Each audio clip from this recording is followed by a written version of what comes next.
What's up, everybody? John McClain with FPS Outdoors here. On this video, we're going to go over the results of the Amazon trail cams versus stealth cams. Now, we've got three different kind of sets. We've got the Wild Views, which is a 3-pack, super budget friendly. I mean, 3 packs for 3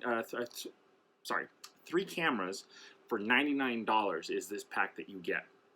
That's going up against, I think they were like Victure HC100s, okay, like the cheapest version that Victure had at the time on Amazon, that had as many features as we could, okay. From there, we take the next step up. I've got some Victures like 400 or 500 or something like that, and that's going up against the StealthCam G-Max 32 camera. And then we've got it was like a 2-pack of Cam Park Cam trail cameras that I got off Amazon. I think those ended up costing like still even only like 40 bucks each or whatnot. But that's going up against the StealthCam Ultimate, and that is just this beast of a camera, awesome features and all that kind of stuff. So let's get into the side-by-side comparisons, starting with the Wild View and the Victure cheapos. Now, starting off, we've got the Victure camera on the left and the StealthCam footage on the right. One of the things that I kind of also wish the StealthCam had was the information. Like you can't put in the date, the time, or anything like that. You have to look up like that information on your video when you download it. But you know, both cameras look pretty decent there in the dark. Now, here is something that's interesting. This is the Wild View. You'll notice that there is no Victure because it didn't get triggered. So negative for the Victure. Like, you can't know if there's an animal there if the camera doesn't work when the animal comes near. Now we're going to go ahead and jump over to the G-Max 32 versus the Victure 400, or I'll probably have to just put the models in text here, but let's take a look at that footage. Now, you can tell here a severe difference in the quality and the fact that the Victure stayed in night mode versus there being enough light for the StealthCam to pick up what it needed to. The quality also is just mind-boggling difference. You can literally count the points on that deer in the back versus the one on the left. The Victure, it just kind of leaves something muddled. Here, the footage on the right, the StealthCam looks maybe like it's not as bright, but the problem is there's that tree trunk that was on the left that was bouncing back a lot of the IR glow. So I'd still give the edge to the StealthCam here when it comes to the quality. And last but not least, we are putting the StealthCam Ultimate 4K, and that's going up against the Cam Park cams. It was a 2-pack that I was able to buy. And let's see what that beautiful deer footage looks like. So right off the bat, you'll notice that the Cam Park is just wider angled. Now, the downside is that the video seems a little bit smaller. So the StealthCam, you can get a little bit more up close and see a little bit better quality. The Cam Park, you get the wider angle. However, you'll notice here the Cam Park did not even trigger, and it didn't trigger for like 20 other interactions. So again, how do you know that there's animals around if the cameras don't work? Well, luckily the 4K Ultimate from Stealth Camera did trigger, and you get great looking footage. All right, let's break down what I think about the Amazon versus StealthCam battle. The first thing we're going to start with is the budget-friendly cameras. Now, I'll say that both cameras have pluses and minuses, and it really comes down to what's important to you. One of the things I was not a huge fan of with the Wild View was that in the video setting, you don't get sound. And the reason I like having sound for videos is because, you know, if the trail camera is set off, but something is running past it, or, you know, whatever is near it, and now it's out of the field of view, at least with the sound on, you can still hear, you know, is it grunt wheezing? Is it stepping on leaves? Is it walking around? You know, does it sound like a raccoon, or could it possibly be a deer bounding? You know, something like that. So it's just kind of nice knowing that there was something that tripped the camera, even though you didn't get any footage of it, right? So that was one thing I wasn't a huge fan of with the Wild View. However, there is something about the Victure like 100 that I can't stand. I can't stand it. I hate it. Okay? And that is that stupid camera, every time you go to switch it to like the menu mode or the off mode or the on mode, it makes this ridiculous little chime. Like super loud, obnoxious. It even does a little tune. So it's like it does like a little like techno do do do do do when you turn it off or turn it on. Like it's just very annoying, and there's no way to shut it off. Super big fail, especially, you know, if you're sneaking in as quiet as you can and then you go to check that camera, well, everything's gonna know that you're there because your ringtone goes off on your freaking trail camera. Stupid, all right? Now, one of the plus sides to the Victure against the Wild View is that you're able to use a setting where you can use photo and video. However, the problem with that is the photos, while they are triggered pretty quickly, the videos take forever to start. It takes that camera around 7 to 8 seconds to start filming after it's been triggered. So even if you get photos of something walking by the time the video starts, it could be completely out of frame and you're just wasting memory card space, okay? Versus the Wild View looks like it had a lot faster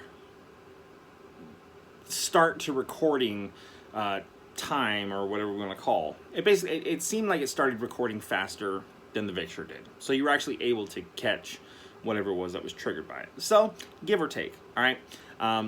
With that being said, I think the Wild View's best option is to actually just use it in the camera photo taking setting. And because of the price point of them, I would say just that's the perfect camera system for you to place in places that you're curious about, but you don't want to invest a lot of energy, time, and money going in and out of every single time. If you've never hunted an area and maybe you're just curious to see what kind of action is there, then just litter it with these kind of cameras set on photo mode. I wouldn't necessarily worry about the video stuff, because you'll be able to get way more photos of things walking around there.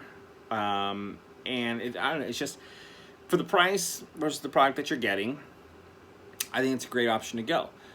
Again, with the Victures, even though you can do photo and video, I can't freaking stand the stupid tune that it makes when you turn it on and off. So, for the budget cameras, the win's going to StealthCam, simply because it's a trail camera that a hunter can appreciate because it does what it's supposed to do, which is take pictures, take videos, and not annoy everything around it.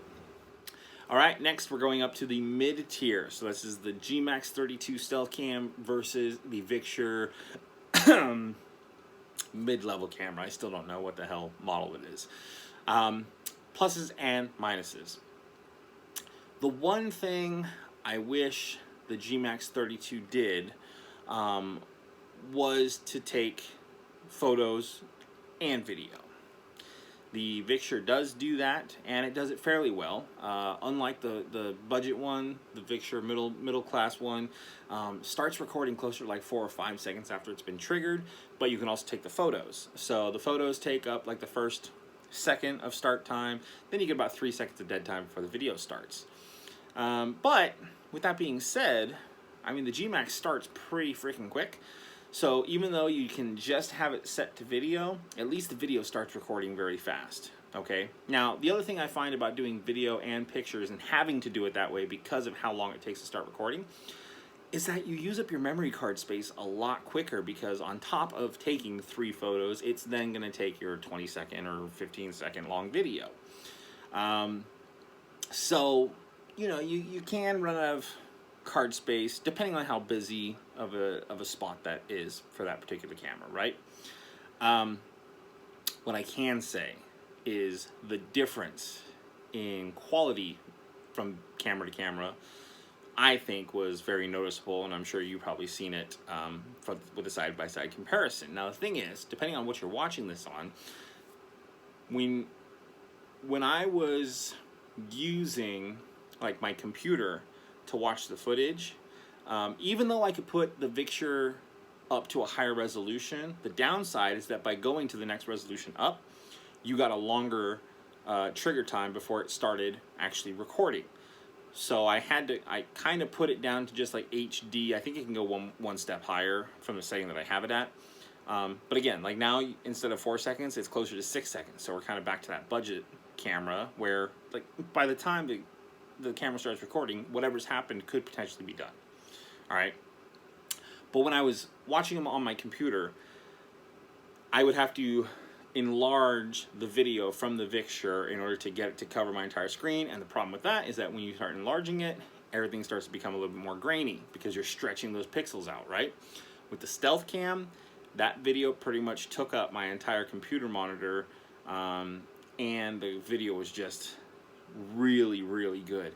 The bucks that were on the camera, from the Vixture point of view, at the distances and the kind of lighting and all that kind of stuff, you can't really get a good definitive count of points or anything like that. Like certain features are just very muted because the quality's not there. Whereas with the StealthCam, I could count points. I could see each and every little dot or speck or molten area or anything like that, which I think is important because it really kind of helps you get some identifying factors about certain deer, and to actually see, the health of the deer and the health of the herd that you have on your property or anything like that. So while I wish it could do photos and videos at the same time, what I find is that with the StealthCam, I don't necessarily need the photos to start with. The only reason I ever did photo and video with the Vixtures is because they would take so long to start recording the video that I want the photos there so I can see or try and get a photo of what initially set the camera off before the video starts.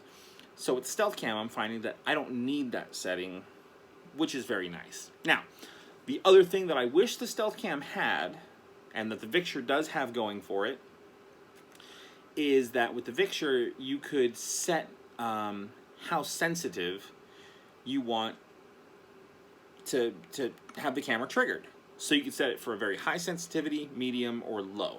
Okay, so if you want something like very definitive to walk in front of it before it triggers it, then you put it to low, and then so on and so forth. The higher the sensitivity, then the wind blowing leaves considerably at a distance could cause enough of a trigger.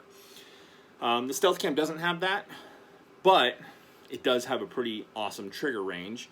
I believe they market it at 100 feet, and some of the videos, while they're not necessarily on the comparison side-by-side videos, there are videos of deer triggering it that are fairly far away. One downside that I had to this whole setup was that, unfortunately, there was that tree on the left side that you could see that was like, it was just bouncing back so much IR glow that it kind of washed out what was going on downrange, as I would call it. But the stuff that it did collect, I did notice, again, when I opened up the videos on my computer, the Vixtures, I'd have to expand the video, which then made it grainier, versus the StealthCam, I didn't have to do that. So I'm going to have to go with, I like the StealthCam. It's easier to set up. There's less that you have to worry about or that you can mess up. The video quality is fantastic. The sound is really, really good as well. And I mean, yeah, you might have to spend a little bit more, but battery-wise, they take the same amount of batteries, they use the same kind of cards, but you get much faster response time from the StealthCams. You don't have to worry about doing photos and videos, which would fill up your card even faster, and the quality is fantastic. So, while the Vixture puts up a really good fight, it really does. This was a very difficult one to choose from. I'm still going to have to go with StealthCam for the win for that one. Here we go. This is the heavyweight fight. It is the StealthCam 4K Ultimate versus the Cam Park Cam 2 camera setups. Now, the price difference is still pretty significant between these two cameras, okay? But this is where you start getting into, what's really important to you as a hunter. What is it that you want to see or do? For those that are just getting started out, trust me, trail cameras, like, get as many as you can, learn, try and figure out how deer move and you know, their habits and all that kind of stuff. You can do that by collecting information. The best way to collect the information is to have cameras set up everywhere, so you can just really try and like watch and see, does this deer set off certain cameras taking certain trails, right? However, the more and more you get into it, the more and more you start to appreciate things like the video quality that you get from the Ultimate, okay? So I'm gonna say that this one is, for my level of hunter, I might have to give the edge to the Cam Park Cam, but there's a reason for that. Budget wise and like I don't travel to go hunt deer. You know, everything is done here in my state. I can't afford to go out of state and buy out of state tags and all that kind of stuff. So for me, being still somewhat budget conscious, I still like to get a little bit more bang for my buck, technically. The other thing I do like about the Cam Park Cam is that it's got the wide angle shot, so you're able to collect a little bit more visual information every time it gets triggered, okay? But I gotta say, that 4K was super nice to have. Like, you can see whatever it is that you need to see in 4K. So if what's important to you, like you're managing a property or you have a couple hundred acres that you lease to hunters and stuff like that, then I think investing in the 4K Ultimates are beautiful, because you're going to be able to show off to your customers, clients, you know, potential leasees and stuff like that, really the high-end pictures of whatever animals that you're offering them to come hunt. And I think that says a lot more for someone that is in the position to buy nice equipment, nice cameras that are going to be set out on their own private property, and that they're having people, you know, professional hunters or outdoorsmen or just avid people that like to that don't mind spending a couple $1,000s to travel out of state to go hunt for a week or something like that, then this is absolutely the camera for you. And if you really want to go crazy, you can get the 4K Ultimate with the cell phone service, so you can have the photos and videos and stuff sent to you, because they even have a system where you can get the cameras linked to your phone through their app, and then as people lease the property, you can get their information and you can share those camera photo pics or videos directly to them. So their phone will be notified when the camera goes off, because you've allowed them access to those cameras. And then when you're done, when the lease is up or whatever, then you can terminate those connections and they no longer have access to your trail cameras. So, like I said, I think that in the position I'm in, where I'm just hunting a piece of private property that I have permission to hunt, and it's not very big, and it's not like I'm doing it as a business or anything like that, I'm going to have to go with the Cam Park Cams. But that doesn't mean that I think those necessarily win the battle, because I think the 4K Ultimate is insane. It's an insane camera. It is just awesome. So if you're maybe not as into traveling, hunting, you know, investing in your hunting gear and hunting property and stuff like that, then the Cam Park Cam might be the way that you want to go. However, like I said, if you've got properties, if you lease your property out to other hunters to come in and hunt your herds, I think the StealthCam Ultimate is a fantastic option for you to help sell that property and the hunting experience to potential customers, because the videos that you're going to get are stunning. So I'm going to say that this one might have to be like a 50-50 split. The StealthCam is fantastic. It's phenomenal. But for me, in my price setting and what I do, I like to get a little bit more bang for my buck, so I go with the Cam Park Cam 2 parts. But like I said, that's where you start getting into what is it that you need versus what do you want. If I could, I'd put Ultimates all over my property, because the videos are just that awesome, the cameras are that awesome. But yeah, I think for me personally, the Cam Park Cam would be the way to go. But like I said, the StealthCam Ultimate, for those that see the worth is definitely a fantastic option. Well, with that being said, with that being done, I think we're going to go ahead and end this video up that way. And thank you guys so much for watching this one. I know it's kind of a long one, but I hope you found it useful. I hope you found it informative. And I'm going to have links to all the products down below, so you can check them out for yourself if you know, if price is more important or whatever, some of those features we talked about, then by all means go for it. But with that being said, make sure you like, subscribe, hit the notification bell for when I continue to launch videos like this. I've got some other things that are coming on down the pipeline that I'm very excited about getting, including the whole aspect of the hunting season. We're getting ready to start that, so we'll start filming content for that once season opener starts. And dove season is starting, which last year I got a late start to it, and you know, I think I got into it after the getting was good. So we're going to see if this year can be a little bit different. But thank you guys so much for watching again. I'm John McClain with FB Outdoors, and I will see you on the next one. Have fun, be safe, go do work, and let's have a great hunting season this year.